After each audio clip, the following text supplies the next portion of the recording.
Hello and welcome to the channel. As always, like the video, and if you enjoyed the story, leave a comment on if you would want more. This fan fiction was not created by me, but in the description there is a link to the fanfic so you can show your support to the creator and read along. Without any more delay, let's dive into the story. 2138 AD Tokyo, Japan 2150. Suzuki Satoru sat checking his email one last time before logging in for the last time to Yggdrasil. He had sent out invitations to all of his former guildmates for the end of the game. Some of them were nice enough to reply and say they couldn't make it, but the majority of them didn't even respond with a simple, "I can't make it." He thought 12 years of playing together would count for more than that. They had even met up in the real world a few times, but not at all in the past for years. The only person to respond with a confirmation was the one person he knew would be there. Tamai Mieko aka Taylar, the 41st and final member of Ainz. She joined the guild just over 4 years ago. Not many of the 40 members still played when she joined the guild. Most of them had completely given up on the game and turned in all their gear. Some of them still logged on when they could, but it was only a few times a year. Mieko, however, played almost as much as he did. If it wasn't for her constant companionship the past 4 years, he's not sure he would have made it to the end of this game. Flashback 4 years ago. Momonga was returning from one of the anniversary events. He was as happy as he had been in a long time. Not many of his guild mates played anymore, and he was coming back from defeating the anniversary boss solo. It was incredibly hard to do solo, but with his combination of magic and fighting power, he had overcome that boss. Unfortunately for Momonga, the material that dropped was completely useless to him. The data crystal could always be stored in the treasury, but the material was of no use to anyone in Ainz. In Yggdrasil, only heteromorphic races had racial levels. Humans and demi-humans could not obtain racial levels, only class levels. There was one exception to this rule. This material, known as the Tear of Dreams, was the main ingredient in a potion that would allow a human or a demi-human to choose any heteromorphic race and be allowed to gain the abilities that came along with those racial levels if they took levels in them. While the thought of a human caster learning something like Dark Wisdom, an ability of the Overlord race, did not sit well with Momonga. The amount of money someone was willing to pay for this ingredient would keep the Great Tomb of Nazarick running for 10,000 years if need be. This would allow him to finally not worry about gold for Nazarick and go do the quests he wanted to. This is how Momonga found himself headed to the auction house in Midgard. It was one of the few places in all of Yggdrasil where human, demi-human, and heteromorphic races would trade with each other. He was almost to town when he heard someone running through the forest. Momonga quickly hid behind a tree to assess the situation. What he saw was an unusual sight. An angel was being chased by other angels. Momonga noticed the guild of the ones doing the chasing, Seraphim. If Ainz was the evil guild in Yggdrasil, then Seraphim was the good guild. He always found Seraphim to be nothing but a bunch of hypocrites, hunting heteromorphic races and declaring them evil when angels were considered a heteromorphic race. He took every opportunity he could to PK members of Seraphim. Right now, with there only being 3 of them and being distracted, he felt it was a great opportunity to not only do what he loved to do, PK, but also help out a fellow heteromorph. Momonga didn't care what kind of heteromorph you were. Being any heteromorphic race was enough to get in the guild. Even angels were allowed. He was the only angel in the guild, and he was a fallen angel. He first specialized in necromancy and instant death magic, but after he realized he liked playing the wild card slot of a party, he consulted with Pinito Mo, Warrior Takamikazuchi, and Touch Me about what they thought. They all suggested maybe he should take some martial-type classes that would work together with his necromancer classes. He found the Unholy Knight and Blackguard classes. They were both warrior-type classes, but if you were a necromancer, every other level in those classes would also increase your caster level for necromancy. It worked well once Momonga got used to it. He could cut down the supporters and pure magic casters in melee combat, and hold his own against frontliners with his instant death magic, undead summons, and improved HP and defense from the warrior-type classes. Momonga earned a unique class, exclusive to only him, from the devs when he entered the only world tournament he ever tried to win. He eventually lost in the finals to Touch Me, but the devs were incredibly impressed by what he was doing with a hybrid caster/warrior. Almost everyone in the game stuck to one to be as powerful as possible, but he mixed magic, fighting, and great strategy. They were so impressed that his reward for second place was the unique class Grim Reaper. It was very unlike the shitty devs to do anything nice for a player, but Momonga quickly learned, even though they were nice to him, they were still the shitty devs. When he took his first level in Grim Reaper, he realized he could no longer wield any weapons other than a scythe or a staff. Then he remembered the Halloween event last year. He had obtained a legendary weapon called Death's Calling. It was a scythe that was slightly less powerful than the legendary weapon he was currently wielding. He realized after putting levels into Grim Reaper that the more people he PKD with the scythe, the stronger the scythe got. By the time he put his 5th and final level into Grim Reaper, his Death's Calling was the equivalent of a god-level item. He also discovered after finishing Grim Reaper, he had unlocked the Eclipse class, something everyone believed to be exclusively for the Overlord race. Now he would use his experience and tactics to take down these members of Seraphim and help that angel. Momonga waited for all 4 of them to run past him. He could tell the one in the back was not resistant to instant death magic. That would be his first victim. Once their backs were to him, he started his assault on his rival guild. Silent. True death. The player drops dead, failing to resist Momonga's greatly increased instant death magic. Once he dies, the player to Momonga's left turns to see what happened, only to be met with a 10th tier instant death spell that wasn't considered necromancy. Implosion. The second player collapses inward in a haze of purple. This makes the last player turn to face the newcomer. He was really looking forward to teaching that traitor a lesson, but he could deal with this player then just summon more of his guild mates to punish her. When he turned around, he saw one of the only players he wished wasn't standing there. He knew Momonga, he had fought him in the world tournament, and he knew he was guild leader of Ainz. He also knew he could not defeat him one-on-one. He had gotten trounced in the tournament when he fought him. He quickly teleported away, hoping to get some guild mates and return to kill Momonga and punish the traitor. He knew once Momonga, the leader of the evilest guild in all Yggdrasil, learned she was a former member of Seraphim. He would show her no mercy, and they could simply return there before she could resurrect. Once he left, Momonga was just left standing there, staring at this angel.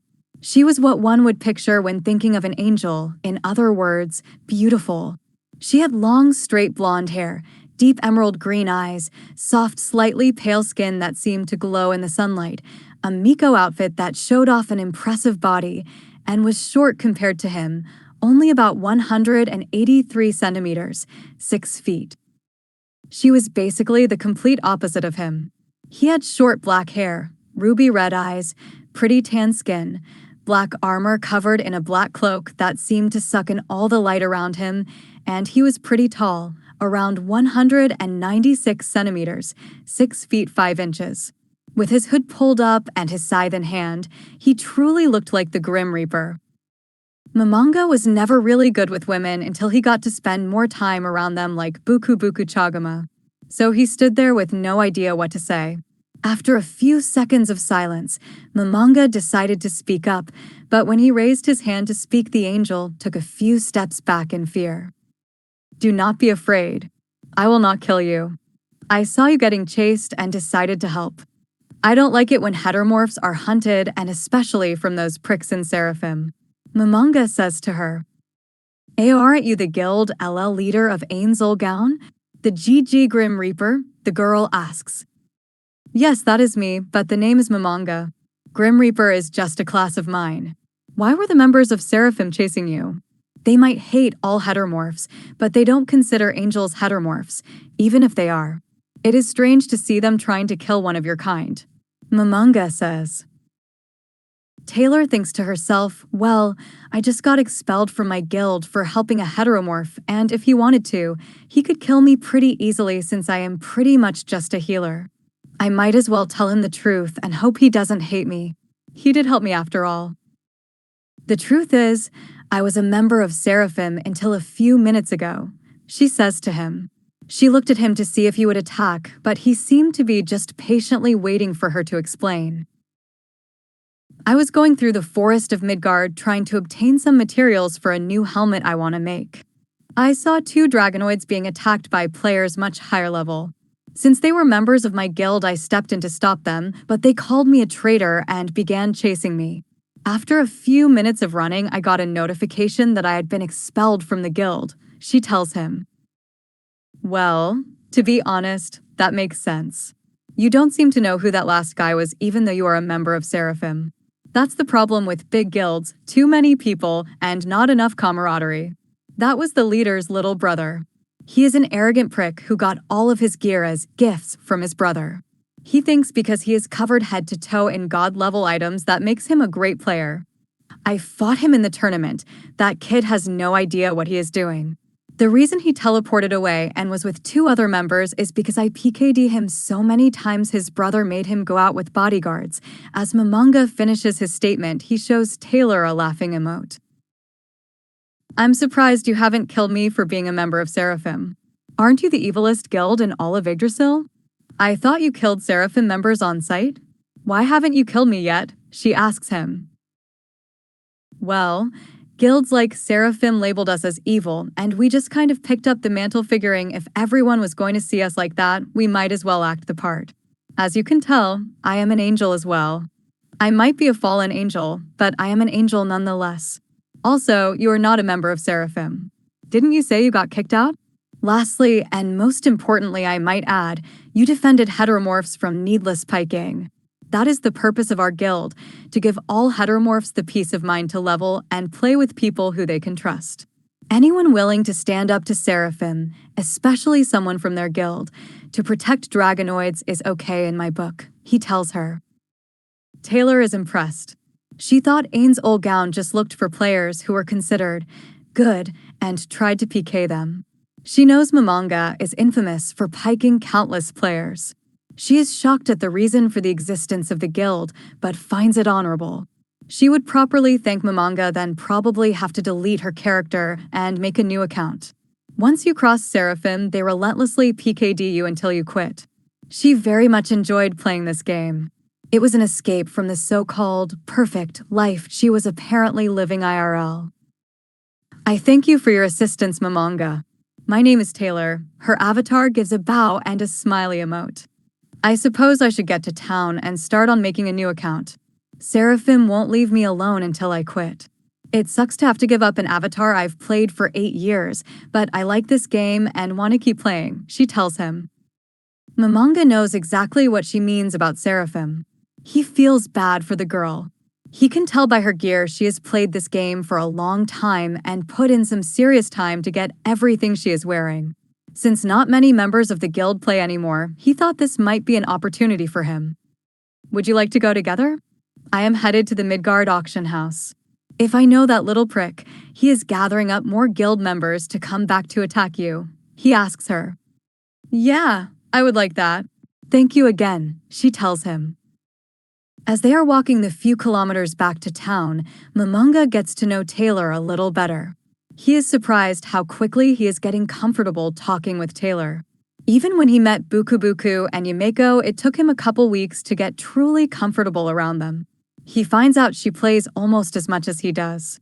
When he realizes this, he thinks this is his opportunity to make his move. Instead of deleting your account, why don't you party up with me? He asks her. She realized he was nothing like the other members of Seraphim described him.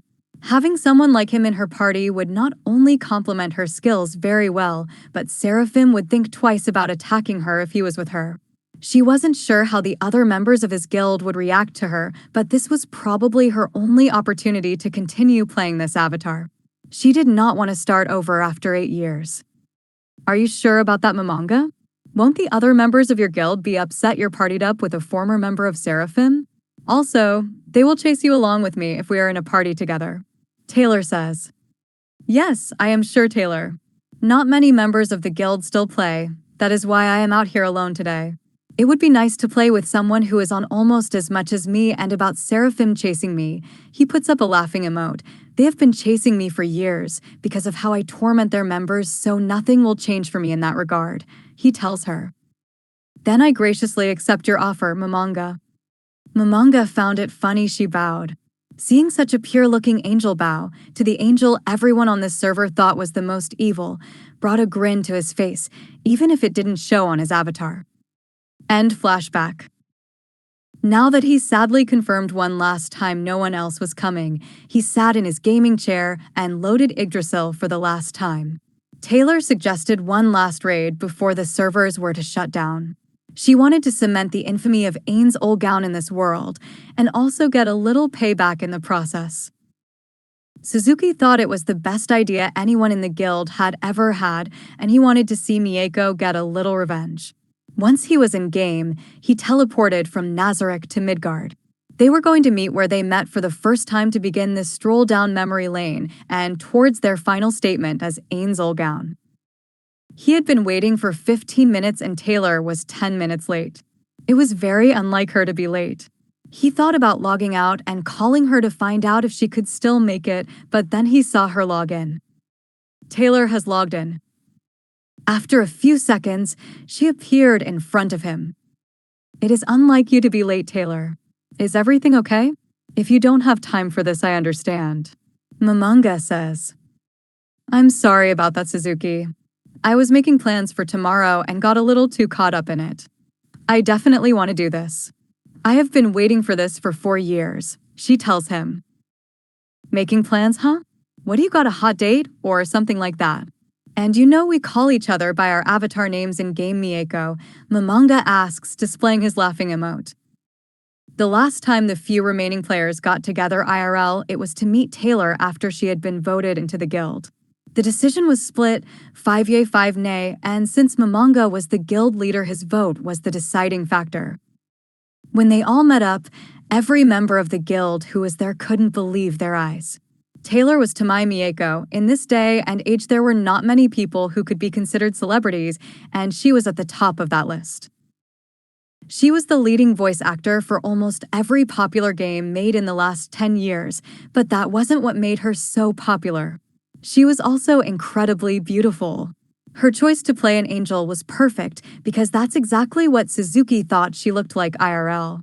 Some of the members went all fangirl on her when she showed up, some just ogled her like Pero, and some tried to get to know her.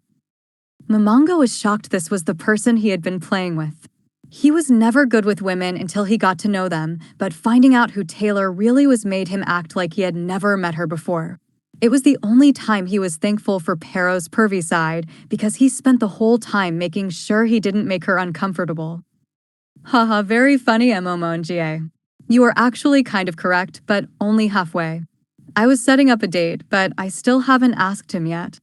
I have liked him for a while, but because of my status IRL, he is never going to ask me out. So I have to do it if I wanted to go anywhere, she tells him. Well, I'm sure whoever the lucky guy is, he will say yes. I can't imagine anyone turning you down for a date, he tells her. Well, enough of that. Let's get down to business, and we can talk about that when we are done destroying those goody two shoes, she says with a grinning emote. You are quite evil for an angel. Mamanga laughs. You took to being a member of Ainz very well. He gives her a smile, then they head off for their destination. The guild headquarters of Seraphim. Once they arrive outside their headquarters, they begin scouting the area to see how many members are there for the last day. They notice a group of 8 people sitting on the front step entrance to their guild hall. They didn't expect that many members to be here on the last day. That is more than I thought it would be, Mamanga. Let's observe for a while and see if there are more. I know this might be a suicide mission, but I want to try to destroy them. They deserve it for everything they have done. Taylar says. I agree. Hopefully, they won't stay until shutdown. If just half of them leave, we will be able to take this guild base. Since Taylar used to be a member of Seraphim, she knew the direct route through the base that bypassed all the spawns and NPCs. It was a requirement of the shitty devs to have such a route. It didn't have to be a straight line, just a safe way through every floor. Since Taylar had been a member when the base was finished, she knew the route couldn't be changed. Even a guild like Seraphim wouldn't have the money or time to redo the entire guild base, and they would be vulnerable to attack the whole time no matter their numbers. Taylar noticed another player come out of the entrance, and if her avatar could show emotion, right now, it would be beet red in anger. Standing there, talking with his guildmates, was the little prick who got her expelled from the guild. She had been waiting for a long time for this and hoped he would stay to the end to watch his guild burn. After about 30 minutes, all but 3 of the players logged out. Luckily for Taylar, the little prick was still here and strolling around the outside of the base like nothing was wrong. Momonga agreed to take his HP down for her and let her get the killing blow on him. He thought it was well-deserved for what he put her through and how much help she had been to him since everyone else left the game. Momonga quickly made his move, cutting into the prick's avatar with his Death's Calling. He had killed so many players with it since he became the Grim Reaper, it was only slightly less powerful than the staff of Ainz. With just one swing of his scythe, the little prick lost 90% of his HP. When the other members saw what happened, they quickly charged Momonga. This gave Taylar the opportunity she needed to let him know exactly who she was and what was about to happen to his beloved guild. "Do you remember me, you little bastard? You had me expelled from the guild 4 years ago because you're a spoiled little brat that his brother did everything for.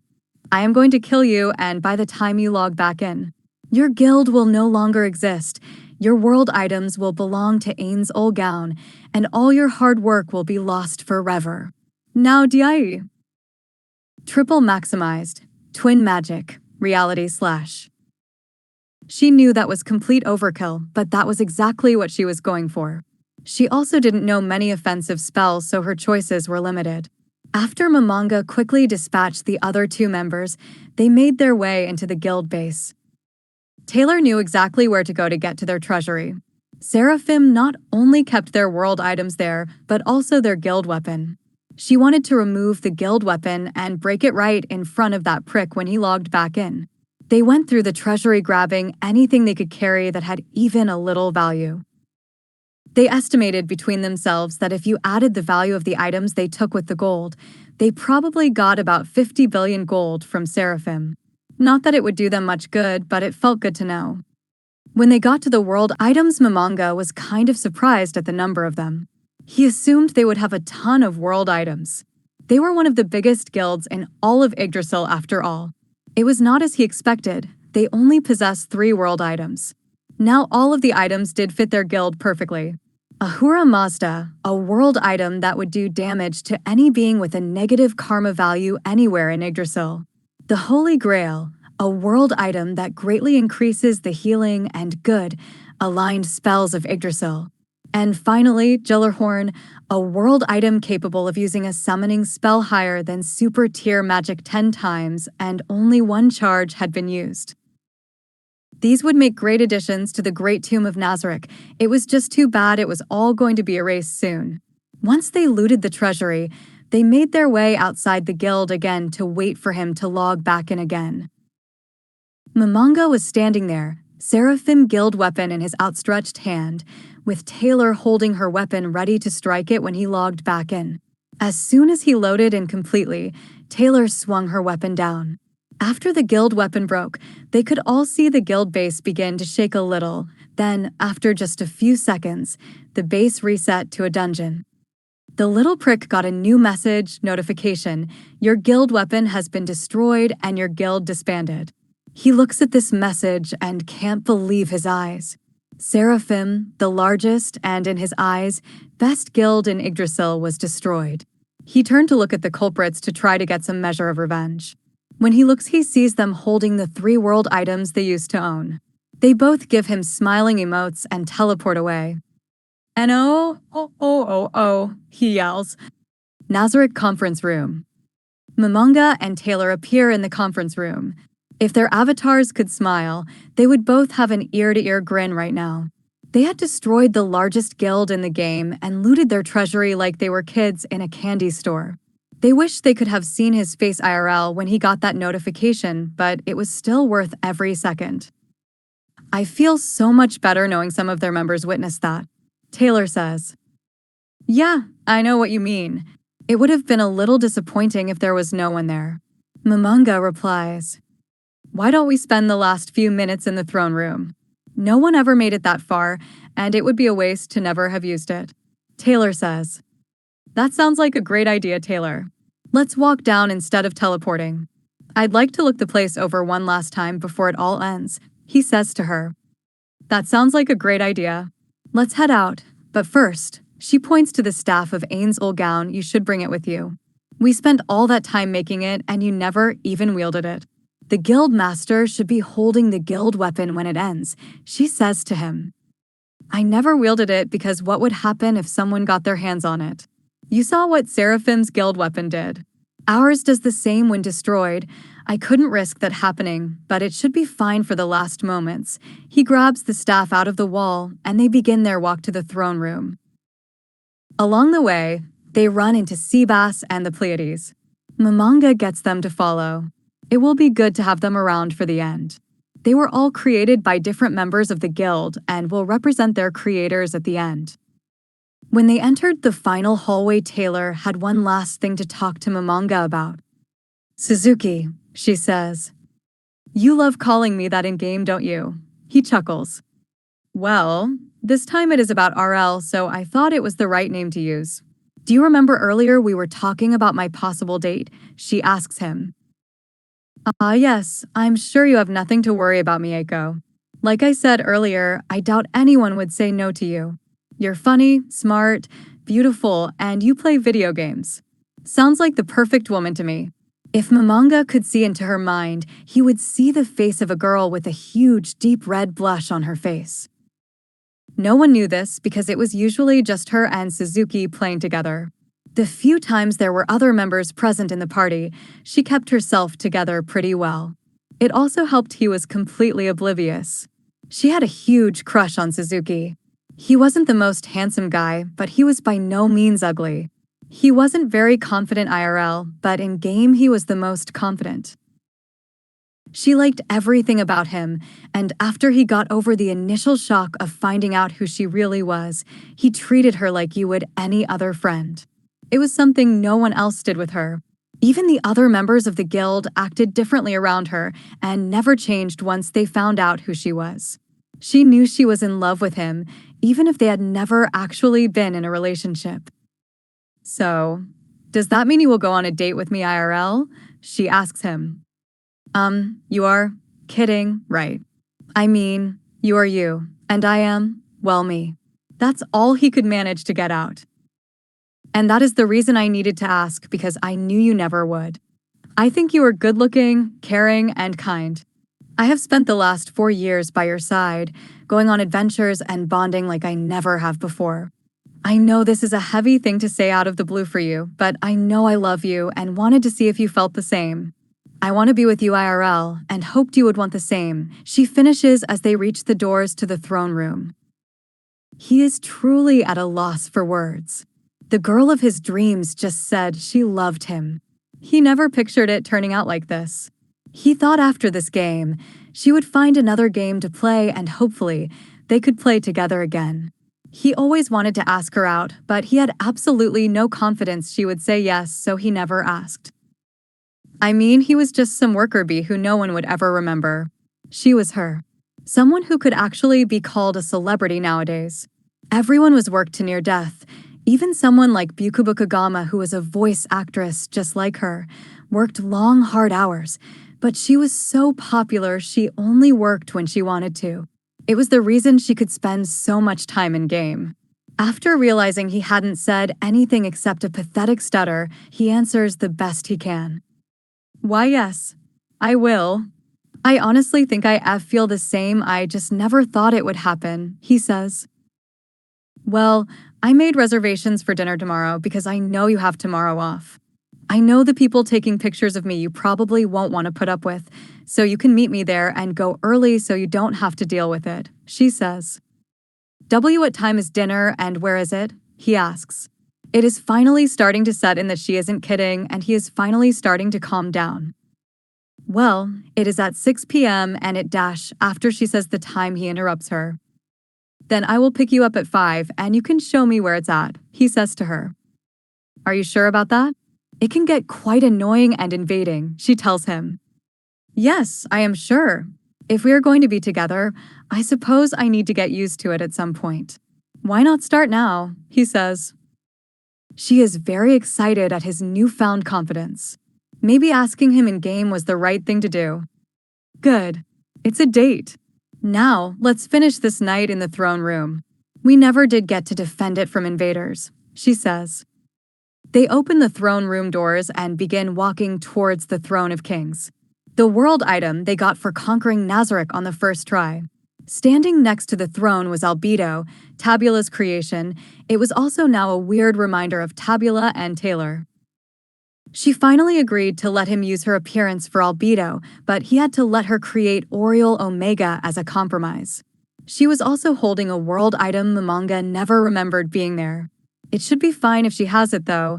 The game is ending and it actually fit her build quite well. After Tabula met Taylar IRL, he completely redesigned the look of Albedo. He did not change any of her settings, just her appearance. He made her look almost exactly like Taylar did IRL, except obviously the horns and black wings. He even made her hem assets almost right. It was true Albedo's were larger, but honestly, not by much. It was a very good likeness of her, which embarrassed her to no end, but Tabula had locked her out of the settings, as bargained for in their compromise. Well, this is awkward and inviting at the same time. Mamanga chuckles. That's not funny. I kind of got over the whole appearance thing because of our compromise, but he never let me see her settings, which made me both suspicious and curious. Taylar says. Well, it's a good thing I have this. He holds up the staff. Let's see here. Man, this is just like Tabula. This is like a light novel's worth of information. Oh crap, no wonder he never let you see this. You are not going to like the last line, he tells her. She is also a slut. She reads from the settings log. Well, Tabula did like it when appearance and personality were opposite. Mamanga says. When the server shuts down, I'm hunting Tabula down and killing him. Don't tell anyone. You are my alibi, right? She says. I got a better idea that won't get you thrown in prison. He holds the staff towards the settings window and an edit option comes up. Change it to whatever you like. It's not like he is here to complain, and I think he would rather you do that than kill him. Mamanga finishes with a laugh.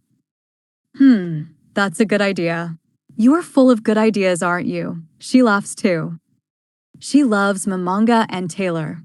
She wants to be second wife and co-ruler of Nazarick. She will do anything to please her loves, especially taking the burden of managing Nazarick as she loves ruling in their name. Mieko laughs at what she put. It was fitting to get back at Tabula. She finally told him how she felt, and he designed Albedo after her. It felt oddly right. So what did you change it to? He asks her. Nothing, she says. Now who is acting suspiciously, haha? You know I have the staff, right? He says. Okay, you can look, she says. Once he looks, he starts laughing. She is not sure why he is laughing, but it doesn't seem like he is upset with the idea. So, are you trying to build me a harem, Lady Taylar? He says, formally trying not to laugh. Who said anything about a harem? I was getting back at Tabula and, I mean since she looks like me. Why can't the ruler of death and guild leader of Ainz Olgown have at least 2 versions of me? She laughs. They spend the last few moments of the game staring at the 41 flags represented in the room. 23 hours, 59 minutes, and 52 seconds. 53. 54. 55. I look forward to tomorrow, Mamanga says. 56. 57. 58. So do I, Mamanga, so do I, she replies. 59. 00, 01, 02, 03. What the hell is going on? Did the shitty devs push back the shutdown time? She asks. I'm not sure, let me try the GM call, Mamanga says. What's wrong, Lord Mamanga, Lady Taylar? Is something troubling you? Albedo asks, a very worried expression on her face. What the hell? Mamanga/Taylar. Taylar, OC. Racial levels. Angel, 15. Cherub, 10. Archangel, 10. Angel of Life, 5. Job levels. Miko, 10. Spiritualist, 10. Priestess, 10. War Priestess, 10. High Priestess, 10. Saint, 5. Hierophant, 5. Total level 100. Karma, neutral good plus 100. Approximate status. HP 70. MP 100 plus. PHY ATK 40. PHY Def 70. Agility 45. Mag ATK 95. Mag Def 100. Resistance 95. Special ability 90. Angel racial traits. Critical hit immunity. Dark vision. Death immunity. Disease immunity. Double damage by acid. Eating, drinking, breathing unnecessary, but can do them. Mind affecting immunity. Paralysis immunity. Poison immunity. Sleep immunity. Unholy vulnerability. Racial class abilities. Angelic presence. Aura of hope. Aura of life. Halo of healing. Holy magic enhancement. Summon angel. Super tier magic. Heaven's Gate may summon 1 level 100 Seraph Empyrean or 2 level 90 Cherubim Gatekeeper or 6 Dominion Authorities. Using this spell again will unsummon the first casting. Special skills. Not all that has died is dead. Return/restore to life everything made of organic matter in a 100-meter radius center on caster 148-hour cooldown. Caster chooses one target of the spell to make the choice if targets are revived through true resurrection or true reincarnation. True resurrection restores the target to life as they were right before they died, completed healed of any damage or diseases. True reincarnation allows the caster to choose the race which the target reincarnates as. Only one option can be chosen each use, and it affects all targets.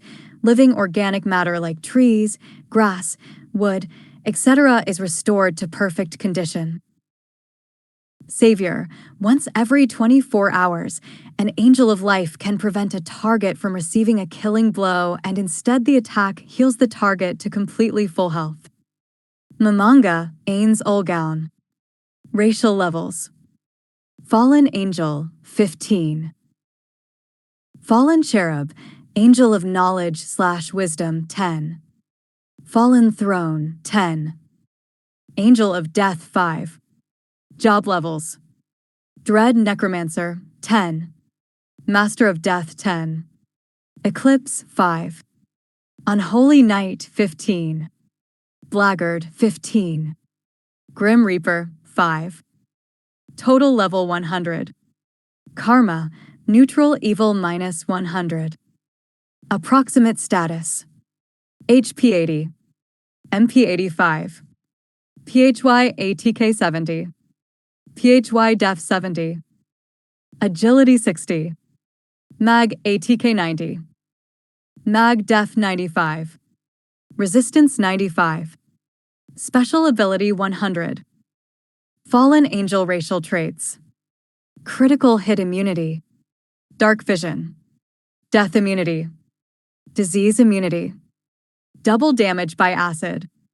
Eating, drinking, and breathing unnecessary, but can do them. Good vulnerability. Mind affecting immunity. Paralysis immunity. Poison immunity. Sleep immunity. Racial class abilities. Aura of death. Aura of despair. Instant death magic enhancement.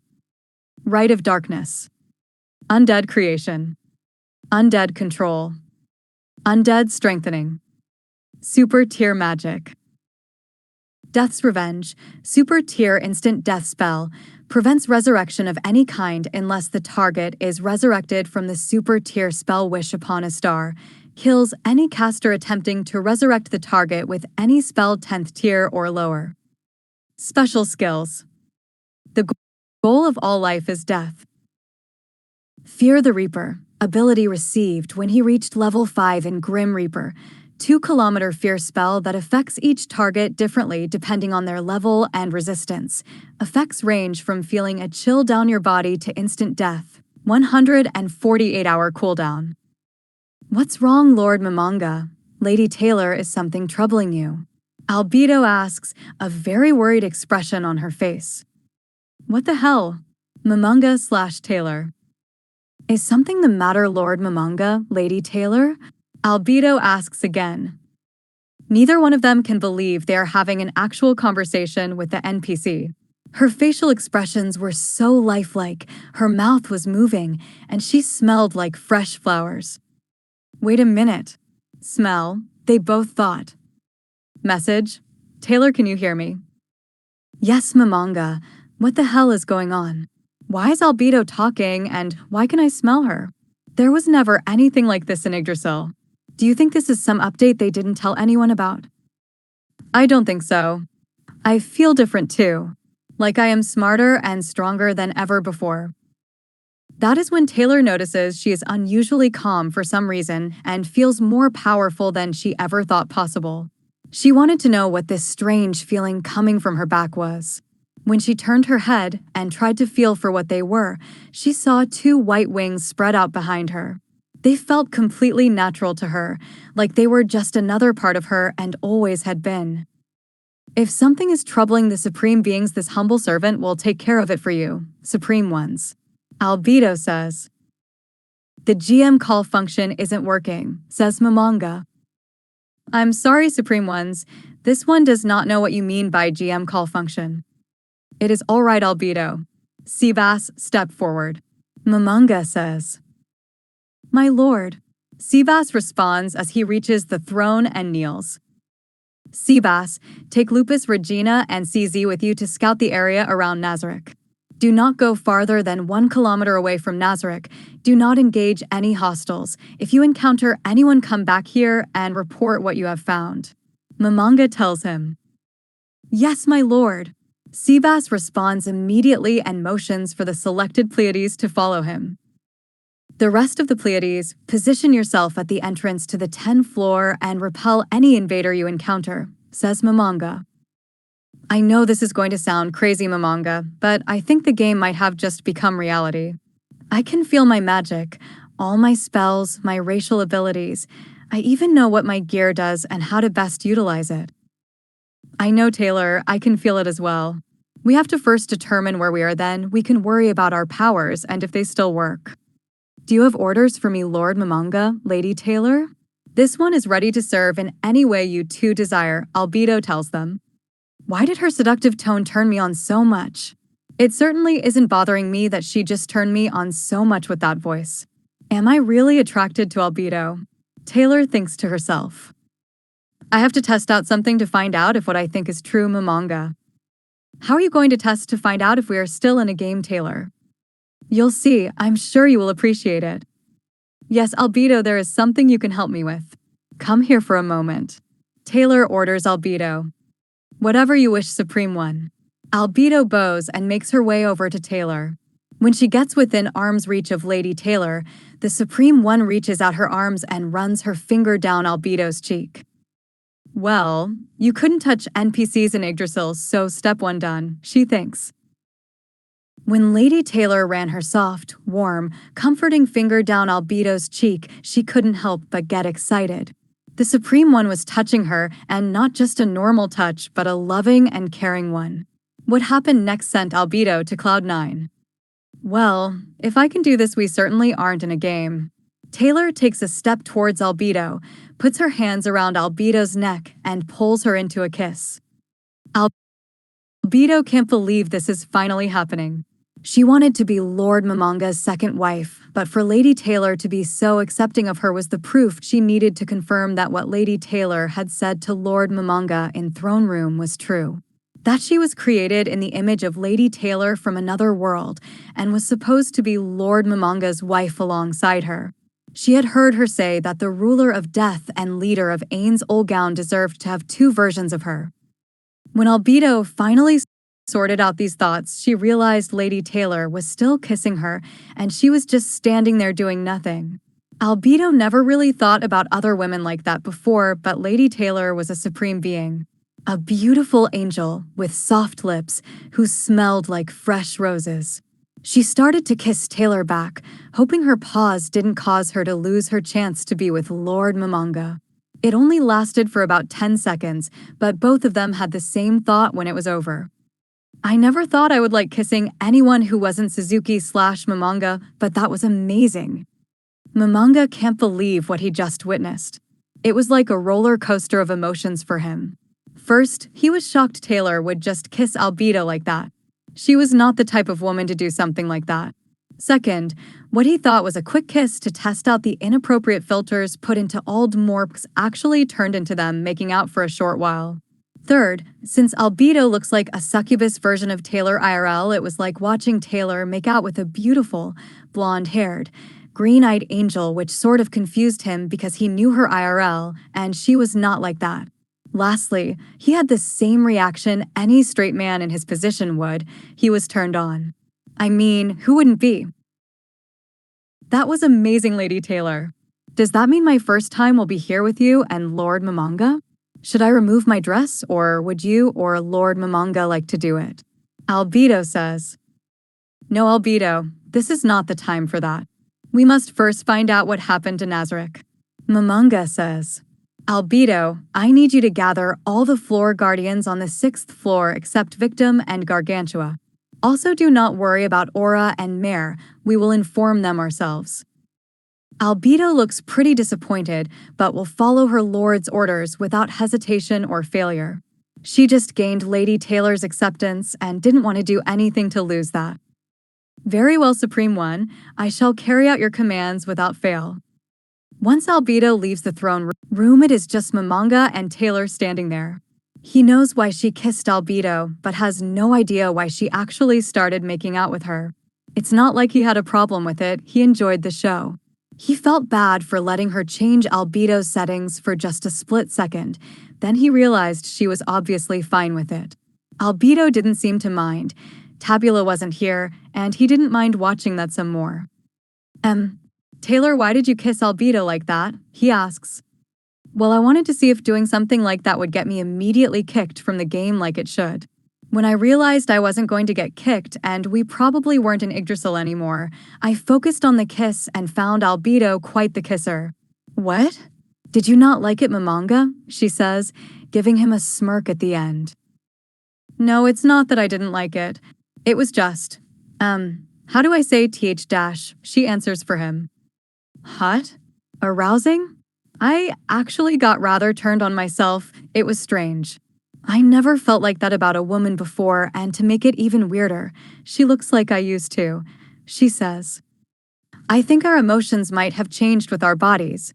We have to figure out where we are and if all of the NPCs are as loyal as Albedo, Seabass, and the Pleiades.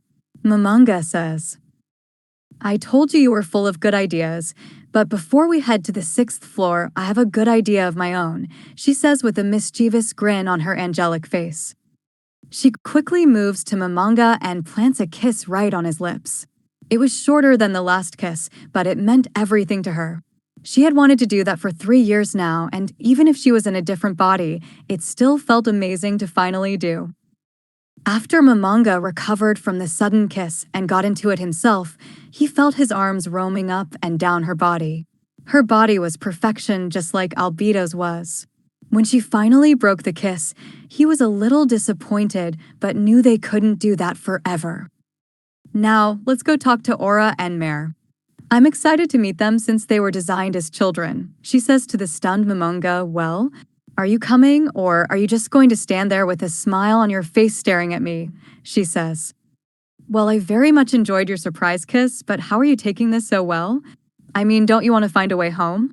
You had a life and not one where you were being worked to death. Aren't you going to miss all your friends? He asks her. Well, there's a couple reasons I want to stay here. I'll just name a few. 1. I hated my life everyone thought was perfect. 2. If I am as powerful as I feel, I want to see what it is like to be truly powerful. 3. You are my only real friend, Suzuki. Everyone else wants to be my friend because of who I am, even the other guild members. Last, I finally told you I loved you and got to kiss you, so it can't be that bad. I mean, I know you thought I was beautiful IRL, but from what I can tell, this version of me you seem to like also. Your roaming hands told me that. She finishes with a giggle. If you want to find a way home, I will help you, Mieko. You don't have to stay here because you think it will make me happy. I want to stay here because it makes me happy. If you want to come along for the ride, by all means, follow me, Lord Mamanga. She bows kind of mockingly to him and reaches for her ring of Ainz gown. She concentrates on the 6th floor and disappears. Mamanga does the same and appears right beside her. They make their way into the Colosseum to meet the dark elf twins created by Buku Buku Chagama, Aura, and Mare. Taylar was very excited to meet them. She thinks it is because she is a max-level angel of life and kids just seem to be radiating life. Mamanga thought it was cute how excited Taylar was to meet dark elf children. He thought she would make a great mother someday. Then he thought to himself, oh shit, for us to have kids, we need to have sex. I've never done that. Although I never remember her having a boyfriend, there is no way someone as beautiful as her is still a virgin like me. I might only be a couple years older, but there's no way. What if I'm so bad she doesn't want to be with me? Oh crap. WTF is going on in my head. He starts to calm down after a few seconds. It was like his higher intelligence was telling him to stop freaking out, and he did, just in time to arrive in the middle of the arena. Lord Mamanga, Lady Taylar, welcome to the 6th floor that I guard. Aura says with enthusiasm from the balcony. She then jumps the 20 meters to the ground, somersaulting on the way down and landing like a feather. She runs over to the Supreme Beings and bows. Where's Merit Aura? Aren't you both supposed to be here? Taylar asks. Mary, get down here. You are making the Supreme Ones wait. Aura shouts up to the balcony. I can't sis. It's too far down FF from here. Mare replies. Get down here and stop making Lord Mamanga and Lady Taylar wait. As Aura yells at him, he gathers up his courage and jumps down. He is not looking forward to the landing. He is not agile like his big sister is. When he is about 3 meters from the ground, he sees a flashing of gold and white, and he is being slowly carried to the ground by Lady Taylar. He realizes the flash of colors were Lady Taylar's hair and wings. She lands and gently sets Mare down. TT, thank you. LL Lady Taylar. He stutters out excitedly. You are welcome, Mare, she says and pats him on the head and makes her way back over to Mamanga.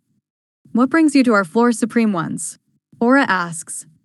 Yes, we wish to conduct some tests while waiting for Seabass report. Nazarick is in an unknown situation and we wish to test some of our power. The other floor guardians will be here shortly also. Mamanga says. Does that mean Shaltir is coming? Aura asks. It sounds like she is annoyed at the prospect of seeing Shaltir. It seems the NPCs got some of their creators' personalities. That reaction reminded both of them of Buku Buku and Pero. They set up some training dummies and conduct a few tests. Mamanga finds it easy to use all of his abilities, spells, and equipment. Taylar feels exactly the same. Even when her and Mamanga tried flying, it seemed to come to both of them like they had been doing it their whole lives. Once their own power was tested, Mamanga wanted to test the staff of Ainz gown. Right as he was about to test out its power, he and Taylar got a message from Seabass. Lord Mamanga, Lady Taylar, I have scouted the area with Lupus Regina and CZ. The Great Tomb of Nazarick is now on a grass plain. I found no signs of life in the search area you ordered. Good work, Seabass. Come to the 6th floor to report to the floor guardians and send Lupus Regina and CZ to the 10th floor with their sisters, Mamanga tells him. Yes, my lord. After the message is ended, he uses the staff to summon a primal fire elemental. He suggests Aura and Mare fight it. Aura is very excited, but Mare wants nothing to do with it. Aura finally talked him into it, saying they were offered by the Supreme Beings. As they both figured, the summon was no match for Aura and Mare.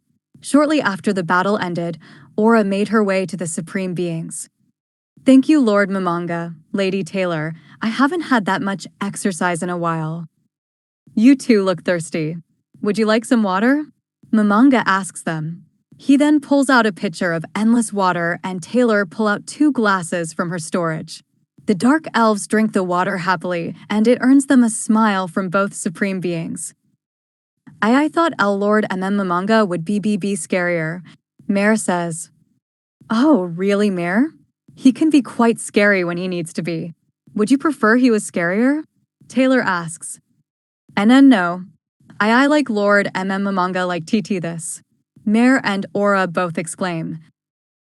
Right as they were hoping Lord Mamanga would be this nice forever, a gate opened in the arena and out stepped Shaltir Blood Fallen, a true vampire and lamprey if her blood rage took over.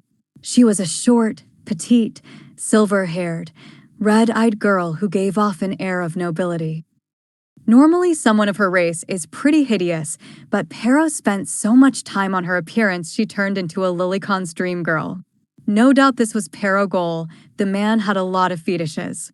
Mamanga got to see Shaltir's settings, and he bet even some of the fetishes Pero designed her with made him embarrassed. You something smells dead in here, says Aura, taking a jab at the undead Shaltir.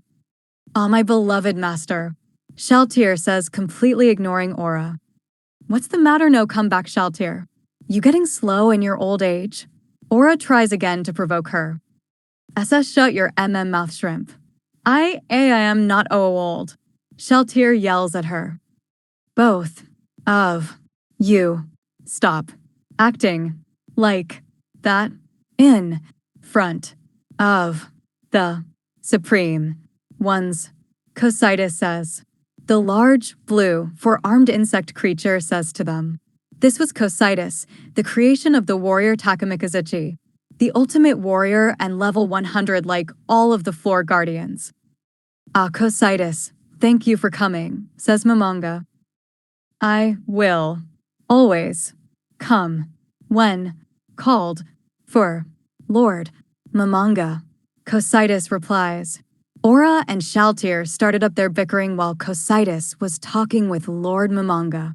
As he was about to tell them to stop it again, he heard someone from behind him beat him to it. You two stop acting like that in the presence of 2 supreme beings, says Albedo. She had just arrived with Demiurge, the meticulous devil in an impeccable orange suit. He was the creation of Olbert. He was considered one of the weaker floor guardians in terms of power, but his mind was sharper than any other guardians. Thank you for coming, Albedo, Demiurge, says Taylar. Your thanks are wasted on a supreme one. We were created to serve the supreme beings of Nazarick and will always answer when called. Demiurge says to her. Albedo then steps up front. Now that everyone has arrived, the ritual of fidelity for our masters, she says to them. Before either could say anything, the guardians lined up in front of them with Albedo slightly ahead of everyone. Shaltir Blood Fallen, guardian of the 1st, 2nd, and 3rd floors, pledges her undying loyalty to the Supreme Ones.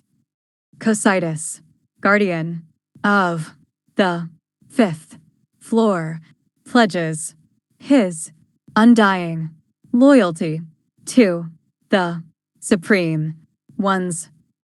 Guardian of the 6th floor, Aura Bellafury, pledges her undying loyalty to the Supreme Ones. Also Guardian of the 6th FF floor, Mare Bello Fury, pledges his undying LL loyalty to the SS Supreme Ones.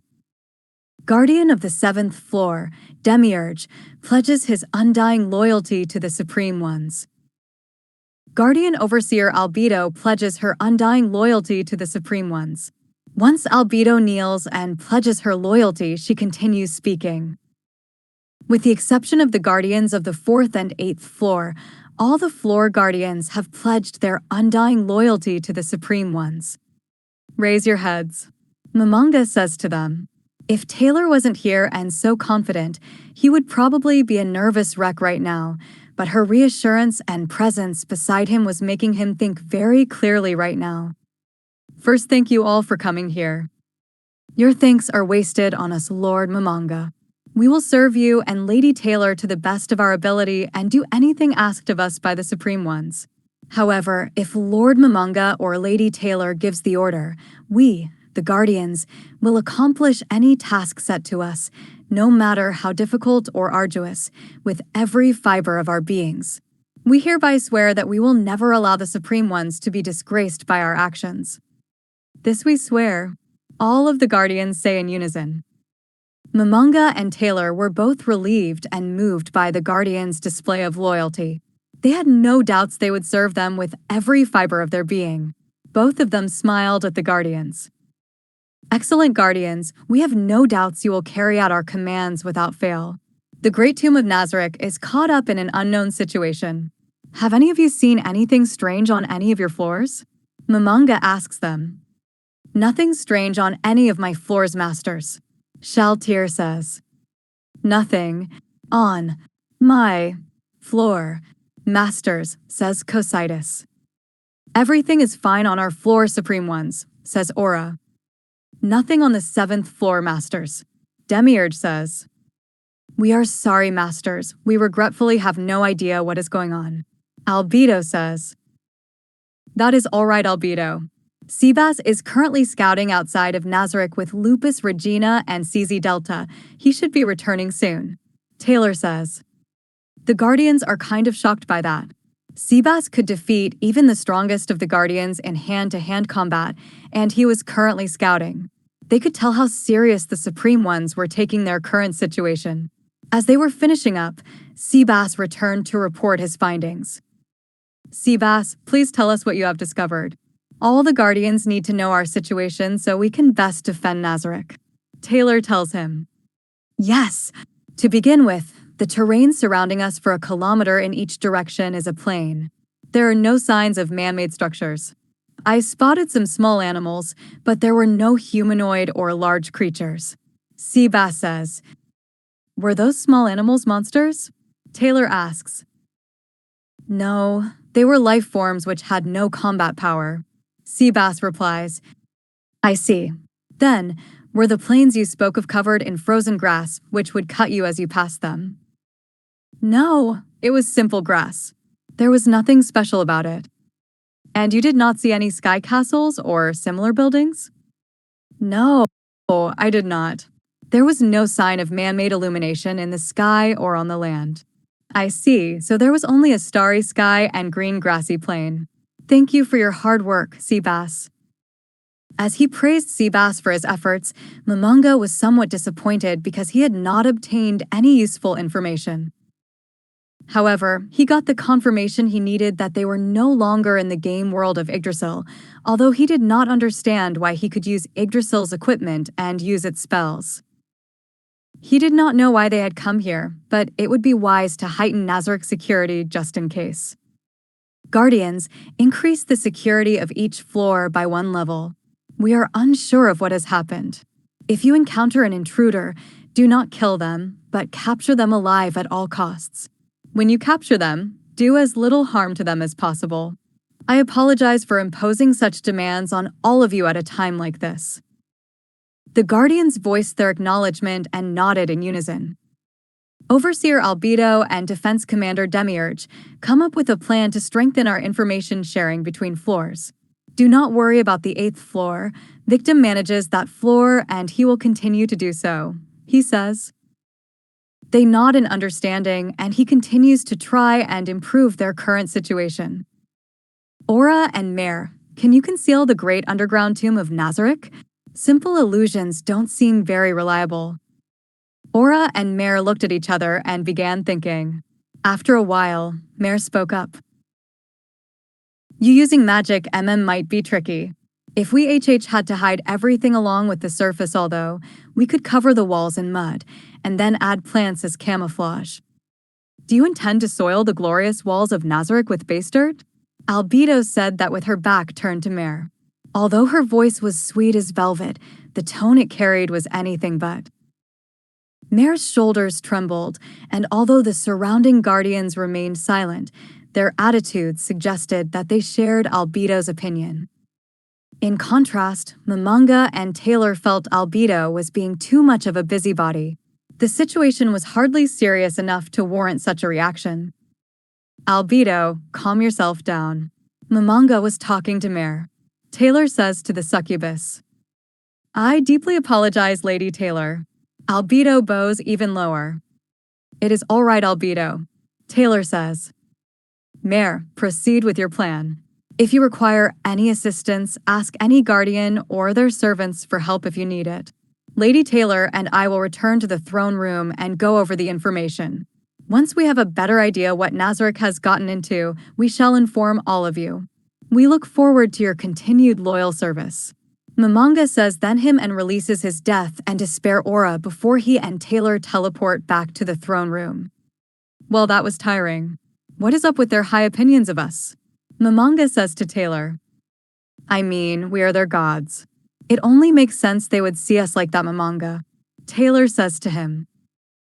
I'm still surprised with how calm you are with this whole situation. We don't even know where we are and what is going on. Maybe you should be guild leader for this. He laughs at the end. No, you are the perfect guild leader. You are Ainz Olgaun Mamanga. I will follow you just like the guardians. Taylar tells him. What are we going to do about Albedo? You had to notice how she was looking at both of us. You aren't seriously going to have her be my second wife. Mamanga asks. Why? Do you not think she is beautiful? Would you prefer I left her to be a slut? I have no problem with her being with you and me. It is much better than her being like Tabula set her to be. How about we bring her here and give her the choice? Would that make you feel better, Mamanga? Taylar says. Well, I agree that her being set as a slut could not be left like that. Don't you think she should be able to choose who she loves? Mamanga asks. That's why I said I'd give her a choice. I suppose you didn't notice Shaltir drooling over you either. We didn't change her settings. I'm sure the Pleiades probably feel the same about you. You better get used to it, Supreme One. She laughs at the end.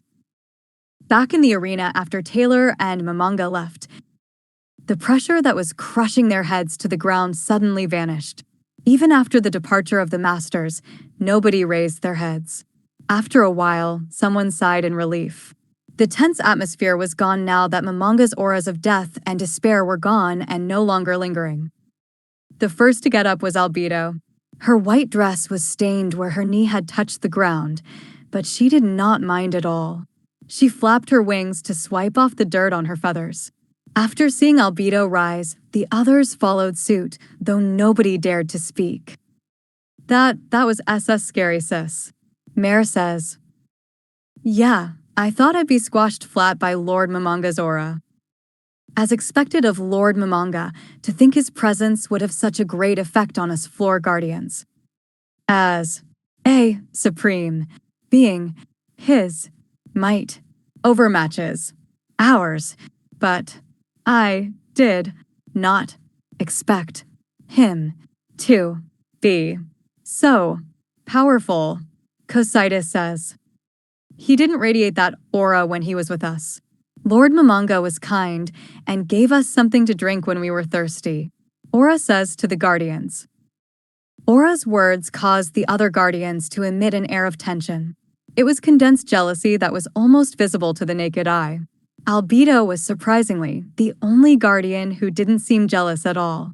They all knew how she felt about Lord Mamanga and found this reaction quite the opposite of what they expected. Mare's shoulders trembled, and then his eyes went wide. That must have been the true PP power of Lord Mamanga, the ruler of TT, the Great Tomb of Nazareth. It was amazing, Mare says. That changed the mood instantly. Exactly. He showed us his ability as an absolute ruler in response to our feelings, as expected of our Lord. The kind masters who remained here with us until the very end. Albedo says. That makes the guardians visibly relax. Then I shall take my leave first. If Lord Mamanga and Lady Taylar are in the throne room, I must go there immediately. It is my purpose to be by my master's side in case they need anything. Seabass says to the guardians. I understand. Then, Seabass, serve Lord Mamanga and Lady Taylar well and do not disgrace them. Report to me if anything happens. In particular, if either summons me, you must let me know. Albedo tells Seabass. I will do as you ask, Overseer Albedo, he replies and begins to jog away to serve his masters in the throne room. It is fairly quiet around here. Shaltir, is something the matter? After Demiurge's question, everyone's eyes went to Shaltir. She was still on her knees. They understood Lord Mamanga's aura was overwhelming, but she should have risen by now. What is wrong with you, Shaltir? Cositis asks. She lifted her head after she was called on again. The dazed look on her face would make people think that she had just been woken up. After being exposed to Lord Mamanga's awesome presence, I could not help but get excited. I fear my underwear has gone through a bit of a crisis, Shaltir says. Everyone looked at each other, not quite sure what to say. Then all their eyes fell on Albedo. They knew her feelings for Lord Mamanga and were preparing for the fight that would no doubt be happening in moments. To their surprise, Albedo just had a smile on her face and didn't seem to be upset in the least. Albedo, do you have nothing to say to that? Demiurge asks. Why would I have a problem with that Demiurge?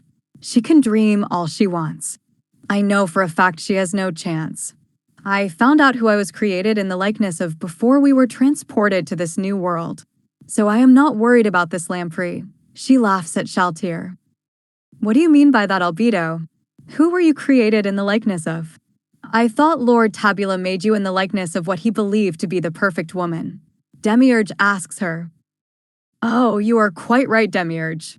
I was created in the likeness of the perfect woman. You all know that the supreme beings can travel to many different worlds, right? Albedo asks them all. Of course, there were 9 worlds in Yggdrasil, and the supreme ones could travel between all of them freely, he says to the overseer. Yes, but did you know there are more worlds than that, and one of those worlds is the supreme one's original world? They did not say the name of this world, but I heard them talking about it before we were transported, she tells them. This piques everyone's interest. The fact that the Supreme Ones had an original world was new information every one of them wanted to hear and know about. In their original world, Lady Taylar's appearance is mine. Lord Tabula created me in her likeness, the perfect woman in his eyes, but she didn't want to be with anyone but Lord Mamanga. She told Lord Mamanga before we were transported here that the ruler of death and guild leader of Ainz Olgown deserved at least 2 versions of her. So I know unless Shaltir can make herself look like another version of Lady Taylar, she has little to no shot to gain Lord Mamanga's affection. Lady Taylar has already given me her personal acceptance by kissing me in the throne room when we came to this new world, she finishes. You are lying, you ugly gorilla, Shaltir yells. Are you saying Lady Taylar looks like a gorilla, Shaltir? Albedo says. I am saying you are lying, bitch, Shaltir tells her. Be as mad as you want, Lamprey. If you do not believe me, that is fine. Just ask Seabass or any of the Pleiades, they were all present too.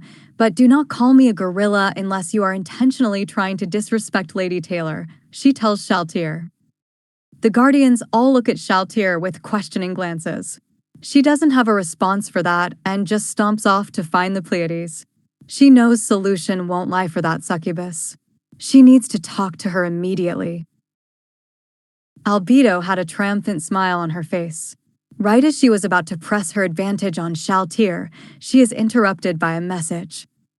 Albedo, are you free right now? Yes, Lady Taylar. What do you need of your servant? Come to the throne room. Tell the other guardians to go about their business. Lord Mamanga and I will be waiting for you. As you command, Lady Taylar. Well, it was nice to catch up with all of you, but Lord Mamanga and Lady Taylar require my presence in the throne room. She told me to tell you to go about your tasks. Demiurge, I will send you a message when I am done, and we can make the plan Lord Mamanga asked of us. Albedo tells them before heading off to the throne room.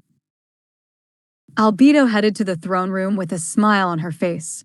She had finally put that slutty lamprey in her place, and all was right with the world. As she arrived at the throne room doors, she noticed Yuri Alpha standing outside. "Hello, Yuri. Lady Taylar and Lord Mamanga asked for my presence," she says to her. Yuri knocks on the door and announces Albedo to everyone in the room. She then opens the door for Albedo and lets her in. When she enters, she sees Lady Taylar, Lord Mamanga, and Seabass in the throne room. She approaches the throne and kneels before the supreme beings. "Albedo, thank you for coming. Seabass, could you leave us for a moment? Lord Mamanga and I need to speak with Albedo." Taylar tells the butler. "Yes, my lady. I will be right outside the room if you require anything," Seabass replies. After Seabass exits the room, Taylar tells Albedo to rise and she casts a silent spell so no one can eavesdrop on their conversation.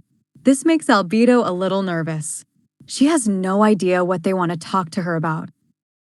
"All right, Albedo, I asked you here because I want to ask you some questions. You are to answer my questions from your heart. I do not want you to say what you think we want to hear. I want to hear what you want, not what you were created to want. Do you understand?" Taylar asks her. "Yes, Lady Taylar." Albedo replies. "Very good. First question, I want you to make sure you understand what I'm asking you, so my first question might seem strange. Do you know what a slut is?" she asks. "Someone who sleeps with whoever they can, like Shaltir," she says. The end of that gets a laugh out of Taylar and Mamanga. It wouldn't surprise me if Pero made her like that. He was a character, to say the least, hee. Well, now that you understand, I will explain to you what happened. Then I want you to decide what you want, all right. Albedo is still kind of confused, but nods her head in agreement. "I'm not sure if you know, but Tabula created you after myself from another world. He never let me see how he set your personality. When Yggdrasil ended, Lord Mamanga used the staff of Ainz' old gown to let me see your personality, and I made one change to that personality. Mamanga here believes by doing so, I took away your free will to choose, but I believe I gave you a much better option. Now I want you to decide what type of person you want to be," she tells Albedo. She then explains to Albedo about Tabula having her set as a slut and how she changed that to be in love with Mamanga and want to be his second wife. Taylar tells her she wants her to choose who she would be. She was free to be with whoever she liked and shouldn't feel any obligation to Taylar or Mamanga. When Albedo heard how Tabula wanted her to be, it made her sick. She couldn't believe her creator wanted her to be like that. She did not want to be someone who would act like that. The thought of her being made to think like that made her even angrier at her creator. Not only did he abandon her, but he wanted her to be some common whore. It made her red with rage and also grateful to Lady Taylar that she would care enough to not only change her personality, but personally choose her to be with Lord Mamanga along with her. Her decision was made up before Taylar even stopped telling her about what she did. "Lady Taylar, I can never thank you enough for changing what Tabula did to me. It fills me with disgust to think I would act like that. If you are asking if I would rather go back to that or be with you and Lord Mamanga, then my answer is I want to stay as you changed me to.